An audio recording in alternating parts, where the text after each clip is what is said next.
Item ಯಾವುದೇ ಇರಲಿ try ಮಾಡಿ ಆಚಿ ಚಿಕನ್ ಮಸಾಲಾ. ಅಪಾಯಕಾರಿ ಹಂತಕ್ಕೆ 8ನೇ ದಿನದ ಯುದ್ಧ ಕಾಲಿಡ್ತು ಅಂತ ನಿನ್ನೆ ನಾವು ನೋಡ್ತಾ ಇದ್ದೀವಿ. ಇವತ್ತು 9ನೇ ದಿನ. ಇವತ್ತೇನಾಗಿದೆ ಅನ್ನೋದ್ರ ಡೀಟೇಲ್ಸ್ ಅನ್ನ ಕೂಡ ಕೊಡ್ತೀವಿ. ಕೊಲ್ಲಿ ರಾಷ್ಟ್ರಗಳಲ್ಲಿ ರಕ್ತದೋಕುಳಿ ಆಡೋದನ್ನ ಇಸ್ರೇಲ್ ಮತ್ತು ಅಮೆರಿಕ ಇರಾನ್ ವಿರುದ್ಧ ಮುಂದುವರಿಸಿದೆ. ಇರಾನ್ ಭೌಗೋಳಿಕವಾಗಿ ದೊಡ್ಡ ಪ್ರದೇಶ ಆಗಿರೋದ್ರಿಂದ ಎಷ್ಟೇ ದಾಳಿ ಮಾಡಿದ್ರು ಇನ್ನೇನೋ ಬಾಕಿ ಉಳಿಸ್ತು ಅನ್ನುವಂತಹ ಅನುಭವ ಅಥವಾ ಹಂಗೆ ಅನಿಸ್ತಾ ಇರಬೇಕು ಇಸ್ರೇಲ್ಗೆ. ಹೀಗಾಗಿ ಎಂದೂ ಮಾಡಿರದ ಈ 8 ದಿನಗಳಲ್ಲಿ ಮಾಡಿರದ ಕೆಲಸಕ್ಕೆ, ಕೈ ಹಾಕದ ಕೆಲಸಕ್ಕೆ ಇವತ್ತು ಮುಂದಾಗಿದ್ದಾರೆ ಅಂತ. ಏನದು ಅಂತ ಕೇಳಿದ್ರೆ ತೈಲ ಘಟಕದ ಮೇಲೆ ದಾಳಿ. ಏನಕ್ಕಿದು ಅಂತ ಹೇಳ್ತೀವಿ ನಾವು, ನಿಮಗೆ ಇಂಪಾರ್ಟೆಂಟ್ ಆಗುತ್ತೆ ಅಂತ. ಇರಾನ್ ಸರ್ವನಾಶಕ್ಕೆ ಇಸ್ರೇಲ್ ಮತ್ತು ಅಮೆರಿಕ ಈ ಮೂಲಕ ಮುನ್ನುಡಿ ಬರಿತಾ ಇದೆ.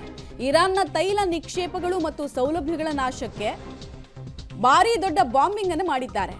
ಇರಾನ್ನ 30 ದೊಡ್ಡ ತೈಲ ಸಂಗ್ರಹದ ಘಟಕಗಳು ಉಡಿಸಾಗಿದೆ ಈ ಬಾಂಬಿಂಗ್ನಲ್ಲಿ. ತೆಹರಾನ್ನ ದಕ್ಷಿಣದ ಶಹರ್ ಈ ತೈಲ ಸಂಸ್ಕರಣಾ ಘಟಕ ಇದೆಯಲ್ಲ, ಅಲ್ಲಿ ಮೇಜರ್ ಆಗಿ ಲಾಸ್ ಆಗಿದೆ. ಕರಾಚ್ನಲ್ಲಿರುವ ಫಾರ್ಡಿಸ್ ತೈಲ ಡಿಪೋದಲ್ಲೂ ಕೂಡ ಸ್ಫೋಟ ಆಗಿದೆ. ತೆಹರಾನ್ನ ಕೌಹಕ್ ಮತ್ತು ಶಹರಾನ್ನಲ್ಲಿರುವಂತಹ 3 ಡಿಪೋಗಳು. ಈ ಪ್ರದೇಶದ ಹೆಸರೆಲ್ಲ ನಿಮಗೆ ಚಿರಪರಿಚಿತ ಅಲ್ಲ, ಬಟ್ ಇದು ಯಾಕೆ ಇಂಪಾರ್ಟೆಂಟ್ ಆಗುತ್ತೆ ಅಂದರೆ ಇರಾನ್ಗೆ ಅನ್ನ ಹಾಕ್ತಾ ಇದ್ದಿದ್ದೇ ಈ ತೈಲ ನಿಕ್ಷೇಪಗಳು. ಅನ್ನದ ಬಟ್ಲೆ ಕಸ್ಕೊಂಡ್ಬಿಟ್ರೆ ಏನಾಗುತ್ತೆ ಇರಾನ್ನ ಸ್ಥಿತಿ? ಸರ್ವನಾಶ ಆಗುತ್ತೆ. ಆಮೇಲೆ ಇನ್ನೂ ಮುಖ್ಯವಾಗಿ ಇಷ್ಟು ದಿನಗಳ ದಾಳಿಯಲ್ಲಿ ಇಸ್ರೇಲ್ ಯಾವತ್ತೂ ಕೂಡ ತೈಲ ಘಟಕಗಳ ಮೇಲೆ ಗುರಿಯಾಗಿಸ್ಕೊಂಡು ದಾಳಿ ಮಾಡಿರಲಿಲ್ಲ. ಇರಾನ್ ಮಾಡಿತ್ತು ಹಾಗೆ, ಸೌದಿ ಗೀದಿ ಏನೆಲ್ಲ ತೈಲ ಘಟಕದ ಮೇಲೆ ದಾಳಿ ಮಾಡಿತ್ತು. ಸೇಮ್ ಸ್ಟ್ರಾಟಜಿಯನ್ನು ಇಸ್ರೇಲ್ ಮತ್ತು ಅಮೆರಿಕ ಈಗ ಮಾಡಿದೆ. ನೀವು ನೋಡ್ತಾ ಇದ್ದೀರಾ, ಅಪಾರ ಪ್ರಮಾಣದ ಆಯಿಲ್ ಸಂಗ್ರಹಣೆ ಇರೋದ್ರಿಂದ ನೀವೊಂದು ಸಣ್ಣ ಕಿಡಿ ಹೊತ್ತಿಸಿದ್ರು ಸಾಕು, ದೊಡ್ಡ ಮಟ್ಟದಲ್ಲಿ ಹೊತ್ತಿ ಉರಿಯುತ್ತೆ. ಹ್ಯೂಜ್ ಲಾಸ್ ಇದು.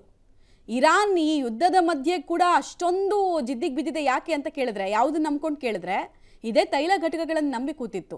ಈಗ ಬುಡಕ್ಕೆ ಎಲ್ಲಿ ಬೆಂಕಿ ಬಿದ್ದರೆ ಇರಾನ್ ಒದ್ದಾಡುತ್ತೋ ಆ ಜಾಗಕ್ಕೆ ಬೆಂಕಿ ಹಾಕೋ ಕೆಲಸವನ್ನು ಇಸ್ರೇಲ್ ಮಾಡಿಬಿಟ್ಟಿದೆ. ಇಷ್ಟು ದಿನಗಳ ಕಾಲ ಇದನ್ನು ಟಚ್ ಮಾಡಿರಲಿಲ್ಲ. ಆಮೇಲೆ ಇನ್ನೂ ಒಂದು ಇಂಟ್ರೆಸ್ಟಿಂಗ್ ಮಾಹಿತಿ ಏನು ಗೊತ್ತಾ, ಈ ಎಲ್ಲ ತೈಲ ಘಟಕಗಳು ಕಂಟ್ರೋಲ್ಡ್ ಬೈ ಯಾರು ಅಂತ ಕೇಳಿದ್ರೆ IRGC ಗೊತ್ತಲ್ವ ನಿಮಗೆ, ಇಸ್ಲಾಮಿಕ್ ರೆವಲ್ಯೂಷನರಿ ಗಾರ್ಡ್ ಕಾರ್ಪ್ಸು. ಅವರು ಇರಾನ್ನ ಬಲಿಷ್ಠ ಸೇನೆಗಿಂತ ದೊಡ್ಡ ಸೇನೆ ಅವರು. ಸೊ ಅವ್ರ ಕಂಟ್ರೋಲ್ನಲ್ಲಿ ಇದ್ದಿದ್ದು ಇದೆಲ್ಲ ಹೋಯಿತು ಅಂದರೆ ಅವ್ರ ಆರ್ಥಿಕತೆಗೆ ದೊಡ್ಡ ಪೆಟ್ಟು. ಹೀಗಾಗಿ ಇಸ್ರೇಲ್ ತುಂಬ ದೊಡ್ಡ ಸ್ಟ್ರಾಟಜಿಯನ್ನು ಉಪಯೋಗಿಸಿದೆ. ಪರಿಣಾಮ ನೀವು ವಿಜುವಲ್ಸನ್ನು ನೋಡ್ತಾ ಇದ್ದೀರಾ. ಅಪಾಯಕಾರಿ ಮಟ್ಟದ ನಾಶ ಆಗಿದೆ ತೆಹರಾನ್ನಲ್ಲಿ.